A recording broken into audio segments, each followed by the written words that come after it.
जीवन रे जदि परस्पर मन कथा बुझिला परे जीवन साथी थिबो ना जीवन रे आउ कोन दरकार मन कथा बुझी पारुथबो सेतिकी ही यथेष्ट देखुनांती। आज आम आड़े प्रबल पवन सांग को वर्षा होता कहला पाग सांग को आज थिला बुधवार। आहा मन होता टिके चिकेन झोल हुंतानी मन कथा बुझी पारी नहीं आसले स्वामी घर को चिकेन चिकेन देखी मन तो मोर बहुत खुशी होता।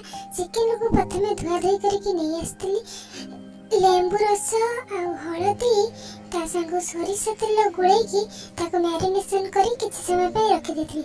एपटे प्याज को काटि देथि अदा रसुण पुदीना पत्र आ कंचा लंका को छेचिकी रखि नेथि।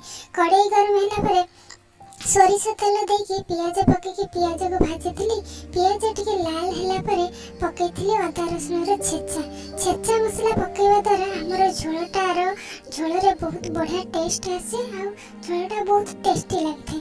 मसला को भल भाव कषि सारा परे पकेइथिली टमाटर आ मसला को भल भाव कषि सारा परे पकेइथिली जाबतीय गुंड मसला लंका गुंड जीरा गुंड धनिया पाउडर ता सहित गोलमरिच गुंड ता सहित स्वाद अनुसार लुण आ हलदी भल भाव कषि सारा परे मसला टिके पानी देकी भी कषिथिली।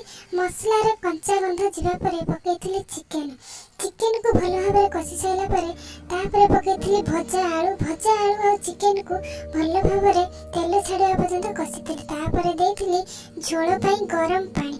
चिकेन तरकारी हमर लाल टकटक होई फुटुथिला केते सुंदर देखा जाउथिला। चिकेन देखि तो लोभ होथिला सेइथिर खंडे काढी के खाइ दियंती कि सेमिति तो हेई परिबनी काहेकि ना घरे हमर समस्त अछंती समस्त मिले मिसी खाइबार मजा आ आनंद कोठी मिलेनी। चिकेन तरकारी हमर रेडी हेतला लास्ट रे पकेतले टिके धनिया पत्र पके सेला परे चिकेन रो वासना आहा समस्त को बाडी कोडी के देई सेला परे लास्ट रे मु नै आस्तिली मोर खाइबा पई उषुना भात सहित चिकेन झोल पेट मन आत्मा सब शांति। वीडियो लाइक शेयर सब्सक्राइब कर